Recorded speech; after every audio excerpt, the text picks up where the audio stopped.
लक्की ready. लक्की excited है भाई। ये जब भी देखता है ना मैं स्कूटी लेकर के बाहर जा रहा होता हूँ तभी एक्साइटेड हो जाए। इसको ये नहीं पता इसको ये नहीं मालूम कि हम इसको इंजेक्शन डलवाने ले जा रहे हैं भाई।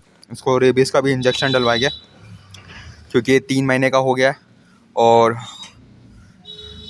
पिल्लों को इंजेक्शन डलवाना भी ज़रूरी है ताकि आगे जाके कभी ये पागल वागल ना हो जाए। और इसको थोड़ी बहुत खुजली वुजली भी रहती है, पता नहीं निशान विशान हो गए तो उसका भी इंजेक्शन लगवाएंगे। लक्की खुश चले दादा, आ जाओ, ताला वाला लगा के आ जाओ। कौन हमारे घर पे चोरी करने आएगा? हम तो फकीर आदमी वैसे भी झोला लेके चल पड़ते हैं। क्यों लक्की आजा, गड्डी में बैठिया लक्की, आजा ऊपर। वे अरे अरे आजा आजा, आ जाओ। चाबी मत घुमा दे भाई, आ जाओ, चढ़ चढ़ ऊपर चढ़ जा। आ जा, तेरे को हर चीज सिखानी पड़ती है शेर। आ जा, चले रेडी। दादा को भी ले लेते, आ जाओ। लैटरिंग जाएगा के जा। बेचारा लक्की कितना मासूम है यार। ये बेचारा खुश हो रहा है कि सोनू को मिलाने ले जाऊंगा। लक्की मैं सोनू से मिलाने नहीं ले जा रहा, तेरे को इंजेक्शन डलवाने जा रहा हूँ। इतना खुश क्यों हो रहा है तू?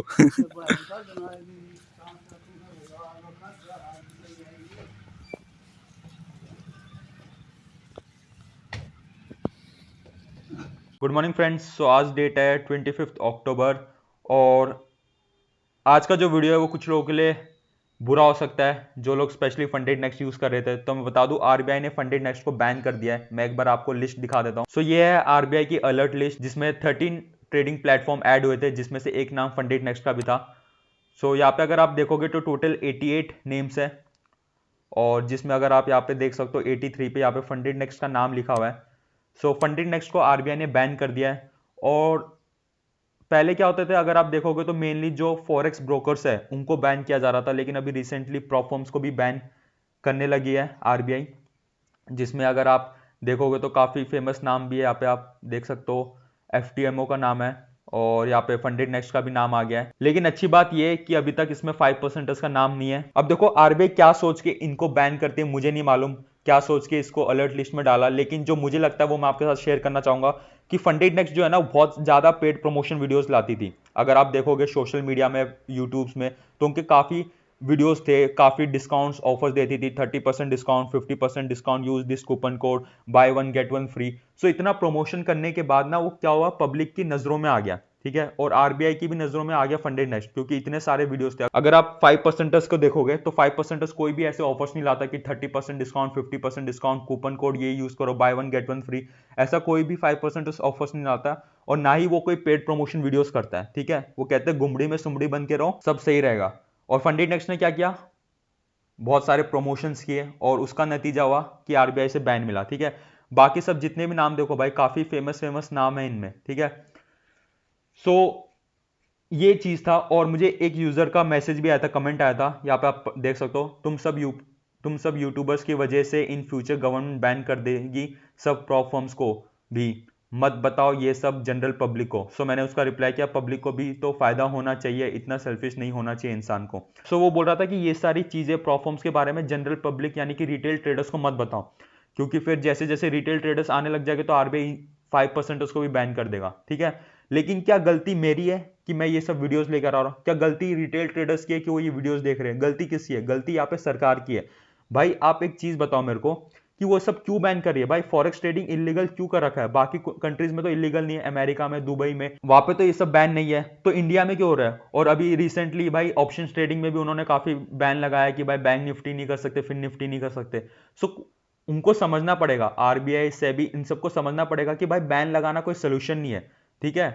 सो अगर अगर वो इसी तरह बैन करते रहेंगे, भाई स्टॉक मार्केट में भी कुछ बैन लगा रहे हैं, ऑप्शन ट्रेडिंग में, फॉरेक्स में भी बैन कर रहे हैं, अभी प्रॉप फर्म्स आए तो उनको भी बैन कर रहे हैं, ठीक है। अगर कोई प्रॉप फर्म गलत काम करे, स्कैम करे, उनको बैन करे, ठीक है। लेकिन अगर कोई जेन्युइन प्रॉप फर्म या कोई जेन्युइन फॉरेक्स ब्रोकर उनको भी बैन करेगी तो कैसे काम चलेगा? फिर हम ट्रेडर्स जाएंगे किधर? फिर लोग पूछते हैं कि भाई फॉरेन क्यों शिफ्ट हो रहे हैं, लोग दुबई क्यों जा रहे हैं? आप देखोगे काफी ट्रेडर्स दुबई शिफ्ट हो रहे हैं, क्यों हो रहे हैं? क्योंकि वहां का दुबई के जो रूल्स है वो काफी फ्रेंडली है फॉर ट्रेडर्स। सो गवर्नमेंट को भी ये समझना पड़ेगा कि बैन करने से कोई सोल्यूशन नहीं, इसका कोई दूसरा सोल्यूशन निकालो, अवेयरनेस लेकर आओ कि ट्रेडिंग कैसे करते हैं, ठीक है। बैन करने से कोई फायदा नहीं है भाई, जो ट्रेडर होगा कहीं ना कहीं ट्रेडिंग जरूर करेगा। ऊपर से क्रिप्टो में उन्होंने 30% टैक्स डाल दिया भाई, वैसे ही लोगों को प्रॉफिट नहीं हो रहा था, और जिनको प्रॉफिट भी होगा उसमें 30% टैक्स देना है। सो मुझे ये चीज़ अच्छी नहीं लगी, एंड आई होप कि गवर्नमेंट फ्यूचर में कुछ ना कुछ ऐसे रूल्स लेकर आए जिससे कि ट्रेडर्स इजीली मार्केट में ट्रेड कर पाए। तो अभी चलिए मैं आपको अपना अकाउंट अपडेट दे देता हूँ कि काफ़ी लोग अकाउंट अपडेट भी जानना चाहते हैं। सो ये है मेरा 60K का अकाउंट, और मैं बता दूं अभी इसमें एक ट्रेड है जो ओपन है यहाँ पे, अगर आप देखोगे। सो 24 अक्टूबर यानी कि कल ही मैंने यूरो यूएसडी में एक ट्रेड लिया था जो अभी भी ओपन चल रही है। अगर मैं आपको उसका P&L दिखाऊं, सो यहाँ पे आप देख सकते हो इस ट्रेड में अराउंड मुझे $4,830 का प्रॉफिट चल रहा है, और अभी भी मैंने होल्ड कर रखा है। सो मैं आपको सारी चीज़ बताता हूँ कि मेरा एंट्री टारगेट क्या था इस ट्रेड में। सो यहाँ पे अगर आपको बताऊं तो कल एक न्यूज़ थी, मैं वो फॉरेक्स फैक्ट्री ओपन कर देता हूँ।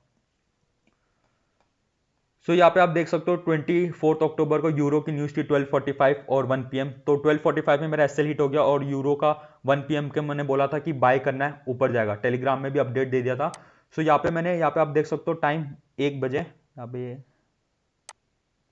सो यहाँ पे इस कैंडल पे आप देख सकते हो कल 24 अक्टूबर को 1 बजे मैंने यहाँ पे ट्रेड लिया था, ठीक है।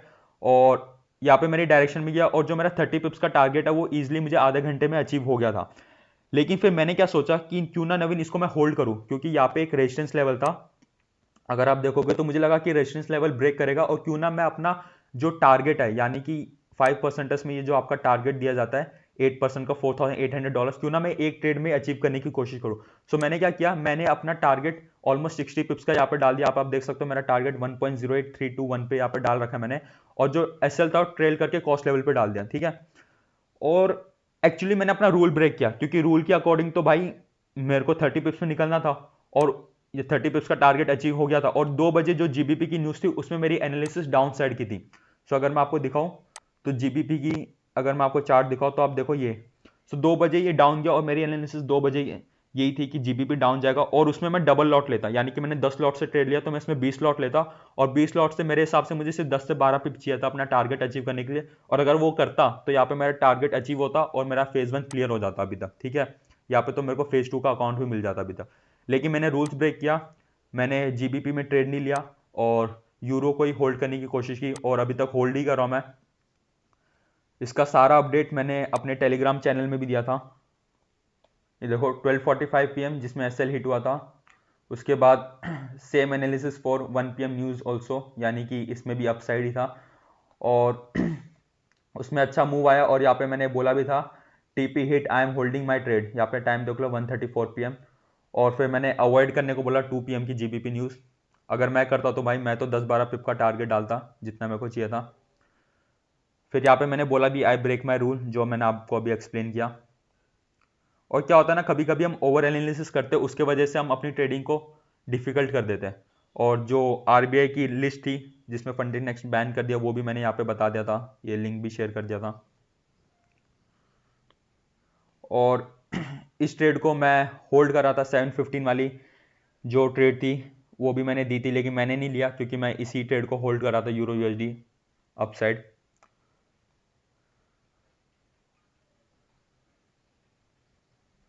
सो यहाँ पे आप देखोगे रात के 2:30 बजे तक मैं इसको वॉच कर रहा था। यहाँ पे इसने मेरा जो टारगेट है वो कुछ पॉइंट से मिस किया, यानी कि यहाँ से अगर 2 पिप 3 पिप ऊपर जाता तो मेरा टारगेट अचीव हो जाता।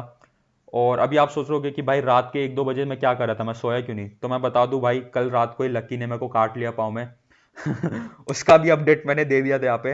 ये देखो भाई मेरे पैर के अंगूठे में उसने काट लिया।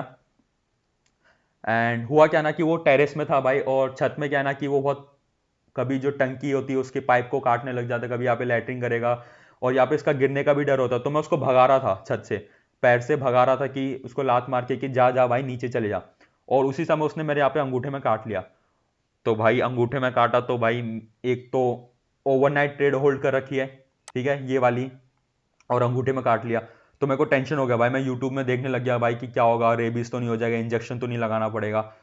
सो मैंने बहुत यूट्यूब वीडियोस देखा, रात के 1-2 बजे तक मैं यूट्यूब वीडियोस ही देख रहा था दोस्तों, सच बोलूं तो। और उस समय उस समय मैं ये ट्रेड के बारे में भूल गया था मैं बोला भाई ट्रेड जाए भाड़ में पहले मेरे को अपने बारे में सोचना भाई क्या होगा। तो यूट्यूब में बताया भाई इंजेक्शन लगाना पड़ेगा 3-4, मैं डर गया भाई क्या हो। फिर मैंने धीरे धीरे वीडियोस देखा तो बाद में पता चला कि भाई जिस कुत्ते को रेबीज होता है अगर वो काटेगा तभी आपको रेबीज होगा, ठीक है। और 2-3 महीने से ये लकी हमारे साथ ही, ये अभी 3 महीने का होगा शायद से, और इसको कोई भी सिम्टम्स नहीं है। और मैंने एक और चीज चेक की कि जैसे a dog with rabies will usually die within 10 to 14 days after biting someone, यानी कि अगर किसी कुत्ते को रेबीज होता भी है ना तो 10-12 दिन में मर जाता है, ठीक है। सो अगर मैं देखूं कि इसने मेरे को 24 अक्टूबर को काटा, अगर 24 अक्टूबर को बाय चांस इस लकी को रेबीज होगा भी तो 10-12 दिन में मर जाएगा। सो अभी देखना ये है कि क्या लक्की 10-12 दिन तक सरवाइव करता है। मैं 2 हफ्ते तक वेट करूंगा, अगर लक्की जिंदा रहता तो भाई मतलब उसको रेबीज नहीं था। भाई यार आप लोग सोचोगे इंजेक्शन क्यों नहीं लगा लेता, भाई सच बोलूं मुझे इंजेक्शन से बहुत डर लगता है भाई। जो है आप लोग सोचोगे भाई 6 फीट का लंबा चौड़ा हरियाणवी बंदा भाई इंजेक्शन से डर रहा है भाई, डर है भाई। वो एक इंजेक्शन होता तो लगा भी लेता भाई, 4-5 इंजेक्शन की बात करें, पहले दिन 3 दिन 5 दिन 7 दिन। तो रात भर मैं ये सोचा भाई, रात को मेरे को नींद ही नहीं आई। फिर सुनो हुआ क्या, ये आई, फिर आप जानते हो कि मैं जो अपना टारगेट है स्टॉप लॉस सिस्टम में डाल के सो गया। फिर अचानक से मुझे याद आया भाई 1-2 बजे कि ये जो डेली ड्रॉ डाउन होता है ना, कि ये जो आप देखोगे 5% लिमिट होती है कि 5% ही लॉस कर सकते हैं, वो एक्चुअली इक्विटी से कैलकुलेट होता है। यानी कि सपोज जो डे क्लोज हो रहा था ना उस टाइम पे जो मेरी इक्विटी होगी, यानी कि जब आप ट्रेड ले रहे होते तो आपका प्रॉफिट चल रहा होता है, जैसे अभी ऊपर गया तो मेरा P&L प्रॉफिट में था, ठीक है। तो डे क्लोजिंग में जो इसका प्रॉफिट था ना उधर से 5% डाउन कैलकुलेट होता है। सो यहाँ पे आप देखो कि जब यहाँ पे डे क्लोज हो रहा था तो उस समय जो मेरी इक्विटी वो 64,411 थी। यहाँ पे आप देख सकते हो मिडनाइट मार्क, ठीक है, ये देखो। सो इधर से 5% डाउन यानी कि 61,190। सो अगर यहाँ पे ये ट्रेड एग्जांपल के लगे, ये ट्रेड यहाँ से इधर तक भी आ जाती ना, सपोज ये 25-30 पीप नीचे आ जाती है तो भी यहाँ पे मेरा अकाउंट टर्मिनेट हो जाएगा। बेशक यहाँ पे मेरा ट्रेलिंग एसएल यहाँ पे डाल रखा है, ये जो मेरी एंट्री लेवल थी ना यहाँ पे मैंने ट्रेलिंग एसएल डाल रखा है। सो यहाँ पे मेरा ट्रेलिंग एसएल है जो मेरा एंट्री लेवल है। तो अब ये मैं तो सोच रहा था कि ठीक है भाई अगर ये ट्रेलिंग एसएल हिट भी हो गया तो भी क्या होगा, नो प्रॉफिट नो लॉस होगा, ठीक है। लेकिन एक्चुअली में क्या है ना कि अगर यहाँ से रिवर्स होकर इधर भी आएगा ना, इधर कहीं आसपास 25-30 पिप नीचे भी आएगा तो भी मेरा अकाउंट टर्मिनेट हो जाएगा, क्योंकि यहाँ पे 5% लिमिट हिट हो जाएगी मेरी। तो इसका भी ध्यान देना, क्योंकि जो डेली लॉस लेवल होता है वो इक्विटी से कैलकुलेट होता है ना कि बैलेंस से। यहाँ पे बैलेंस मेरा 59,061.44 दिखा रहा है, लेकिन इक्विटी 63,780.75 दिखा रहा है। सो अगर इक्विटी का लेवल 61,190 तक आता है तो ये अकाउंट मेरा टर्मिनेट हो जाएगा, समझ रहे हो। सो ये सोच के भी मैं रात भर सोया नहीं, ठीक है, कि भाई क्या करूं। मैंने सोचा कि क्यों ना भाई ट्रेलिंग एसएल यहाँ पे रख देता हूँ। फिर सोचा नहीं यार नवीन रूल्स ब्रेक हो जाएगी, क्योंकि रूल्स के अकॉर्डिंग भाई एक बार मैंने टारगेट और एसएल डाल दिया तो मतलब डाल दिया, उसके बाद मैं चेंज नहीं करता। या तो यहाँ से टीपी जाए या तो यहाँ से ट्रेलिंग एसएल जाए, ठीक है। तो उस टेंशन से भी रात को मेरे को नींद नहीं आई। तो ये चीज़ है, और इस चीज़ का ध्यान रखना भाई, ये डेली लॉस लेवल वाला, ठीक है। काफ़ी लोगों को समझ में नहीं आता इस चीज़ के बारे में, और मेरे को मालूम था लेकिन कल रात को मैं ध्यान से हट गया था मेरे, फिर मेरे को अभी पता चल गया। सो आई होप कि ये टारगेट हिट हो जाए, और जैसे ये टारगेट हिट होगा तो मेरा फेज 1 का भी टारगेट अचीव हो जाएगा, और कल तक मेरे को फेज 2 का भी अकाउंट डिटेल्स मिल जाएगा। लेट्स सी क्या होता है, जो भी होगा मैं टेलीग्राम में अपडेट कर दूंगा। सो अगर आपने अभी तक टेलीग्राम चैनल ज्वाइन नहीं किया तो ज्वाइन कर लीजिए, उसका लिंक डिस्क्रिप्शन बॉक्स में डाल दूंगा। और हाँ, चिंता की कोई बात नहीं, 5% में आप अकाउंट ओपन कर सकते हो, काफ़ी अच्छी प्रोफॉर्म है, उसका भी लिंक मैंने डिस्क्रिप्शन बॉक्स में डाल रखा है, वहाँ से आप अकाउंट ओपन कर सकते हो। सो आज के लिए इतना ही, थैंक्स फॉर वॉचिंग। सो दोस्तों ये अपने गाँव की गौशाला, और आप पीछे लकी, यहाँ पे एक डॉक्टर रहता है जानवरों का, सरकारी डॉक्टर है, तो उसी के इधर आए थे इंजेक्शन डलवाने, लेकिन डॉक्टर अभी है नहीं यार, पीछे उसी का कमरा है। देख रहे अभी दादा गया पता लगाने। और ये भाई गाय, लगे रुक जा, रुक इधर ही।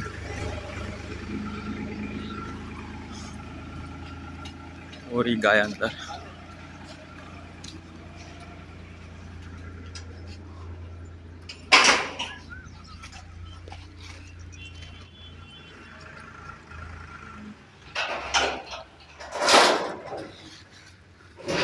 देख लेना लकी गाय। चल अभी हो गया, इंजेक्शन डलवा के लाता तेरे को भी। तो यहाँ पे छोटी छोटी गाय है, जो बच्चे होते गाय के वो है।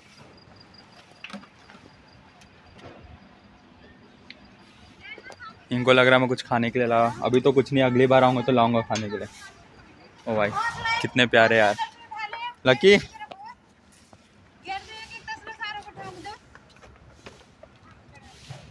लकी की दोस्ती करवानी होगी इनके साथ। चल